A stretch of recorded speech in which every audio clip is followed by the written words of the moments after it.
राजधानी दिल्ली में कोरोना संक्रमण से निपटने के लिए उपराज्यपाल अनिल बैजल ने एक सर्वदलीय बैठक की।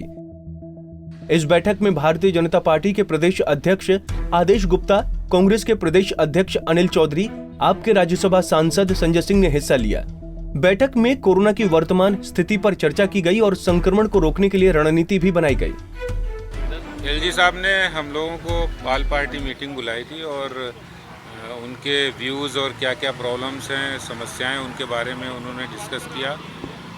पहले तो मैं एलजी साहब का बहुत बहुत धन्यवाद करता हूं कि उन्होंने ऑल पार्टी मीटिंग बुलाई। दिल्ली में जो हालात बने हुए हैं और दिल्ली में कोरोना केसेस बढ़ रहे हैं, दिल्ली सरकार उतनी एक्टिवली काम नहीं कर पा रही है, जिससे और हालात बिगड़ रहे हैं। उसके लिए आज एलजी साहब ने जो बुलाया, सभी पार्टी के नेताओं ने ये जो फैसला हुआ है, ये फैसला बिल्कुल ये साबित करता है कि योगी की सरकार और खट्टर की सरकार दोनों बुरी तरीके से फेल है। दिल्ली में डॉक्टर महेश वर्मा कमेटी की रिपोर्ट के आधार पर मुख्यमंत्री जी ने एक फैसला लिया था।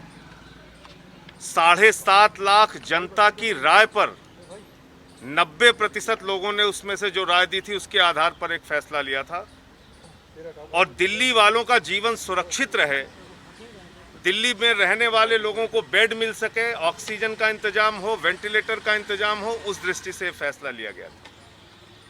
और इसमें कोई भेदभाव की भावना नहीं थी। केसेस बढ़ गए थे और साथ ही साथ इस कारण से ये डिसीजन लिया गया था कि दिल्ली में यूपी, बिहार, हरियाणा, राजस्थान, जो बाहर के राज्यों के लोग रहते हैं, वो बीमार होंगे तो जाएंगे कहां?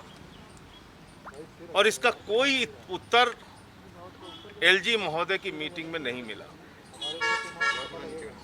खट्टर सरकार और योगी सरकार के दबाव में भारतीय जनता पार्टी ने जो निर्णय कराया है दिल्ली के अंदर, इसके कारण से दिल्ली की जनता का जीवन संकट में डालने का काम बीजेपी ने किया है। हमने 2-3 बातों पे बात की, खास तौर से जो जांच है स्क्रीनिंग का, तो हमने कहा है कि सर पूरा विश्व ये कहता है कि जहां कोविड बीमारी फैली है, महामारी फैली है, वहां पे कहा गया है कि आप टेस्ट करिए, ट्रेस करिए, उनको इलाज प्रदान करिए। ना तो ये टेस्टिंग हो रही है, ना ट्रेसिंग हो रही है, ना उनको इलाज प्रदान किया जा रहा है। सरकार पूरी तरह से फेलियर है सर, इससे पैनिक हो रहा है, मरीज बढ़ रहे हैं, जिसको उन्होंने हामी भी भरी है। और ये न्यूयॉर्क जैसे शहर या न्यूजीलैंड जैसे शहर यदि आज थोड़ी बहुत रोकथाम पे लगा पाएँ तो नतीजा उसी की वजह से, स्क्रीनिंग की वजह से। तो हर किसी को स्क्रीनिंग का अधिकार होना चाहिए, जांच का अधिकार आप प्रदान करें लोगों को कि जिसको डाउट है घर में वो आकर जाकर के जांच कराए। ये व्यवस्था सरकार को करनी है, इनको तय करना हमने ही कहा है। दूसरा, बेड को लेकर के कहा है कि दिल्ली के अंदर बेड की जो स्थिति है बहुत भयंकर है, लोग तड़प रहे हैं। 4-5 मैंने उदाहरण दिए।